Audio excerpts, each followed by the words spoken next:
მამულში, სადაც აკაკი წერეთელი დაიბადა და გარდაიცვალა, დღესაც არაფერი შეცვლილა. აქ ყველაფერი ისეა შენარჩუნებული, როგორც დიდი მწერლის ცხოვრების დროს. ბეღლები 5 ჰექტარზე გადაჭიმული მიწა და აქ არ შეცვლილა კიბეები. აქაურობას დღეს ის ადამიანი უვლის, ვისაც ამ ადგილთან ყველაზე დიდი რამ აკავშირებს.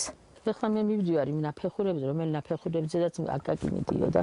ამიტომ ეს სულ სხვა გრძნობაა, როდესაც ამოდიხარ ყოველ. მუზეუმის მეცნიერ თანამშრომლისთვის დღე მაშინ იწყება, როცა კიბეებს ამოივლის და წერეთლების სასახლის კარს აღებს. სასახლის კარს, სადაც თავადაც დაიბადა და გაიზარდა. აქ მისთვის ყველაფერი ნაცნობი და ახლობელია.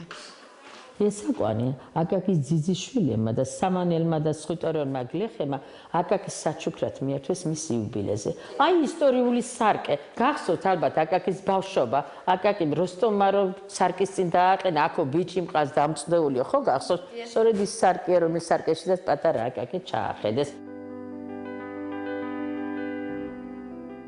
ოთახში, სადაც აკაკი წერეთელი გარდაიცვალა, არაფერი შეცვლილა. ოღონდ სანთელი, რომელიც გოსნის ცხოვრების ბოლო წუთებში ენთო, აღარასდროს ანთებულა. აქ დრო 1915 წლის 26 იანვარს პირველ საათზე გაჩერდა, იმ დროზე, როცა მწერალმა ბოლოჯერ ამოისუნთქა. აქვეა კალამიც, რომელსაც სიტყვასთან ერთად მწერალი იარაღად ხმარობდა. 71 წლის კლარა მაჭარაშვილი ნივთებს ისეულის როგორც შვილებს, თვლის რომ თავად ისევე როგორც მთელი საქართველო დიდი აკაკის შთამომავალია. ჩემი ცხოვრება არის ახლა რომ ყოველთვის აკაკის დაუნთო სანთელი, საქართველოს დაუნთო სანთელი და ხანდახან თქვა აკაკის სიტყვები გავიმეორო, თუ ჩემს სამშობლოს გამოავუძებ, ჩემი სიკვდილი ახლა მეცად ვარ, თქო, აი ესა. მთელი ცხოვრება იმაში გაატარა, რომ მწერალზე რაც შეიძლება მეტი ინფორმაცია შეეგროვებინა. იცის ყველა დეტალი, რაც წერეთლის ცხოვრებას უკავშირდება, როგორი აღნაგობა ჰქონდა და რა ზომის ფეხსაცმელს ხმარობდა. 45 ზომა ფეხსაცმელია.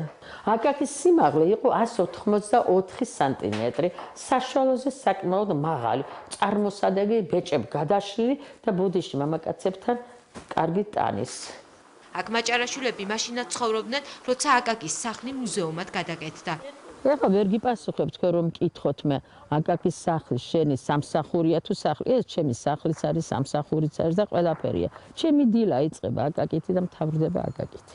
პროფესიას ისეთი აირჩია მგოსნისთვის უფრო კარგად რომ გაეგო.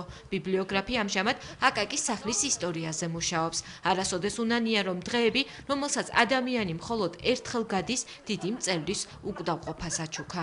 თქვენ რო აქ სახლში არ დაბადებულიყო, აკაკი გიყვარს? რა თქმა უნდა. ხო და მეც ასე მეყვარებოდა, მაგრამ ის რაც მაქვს, აი გულში რომ აქ ის არ მექნებოდა.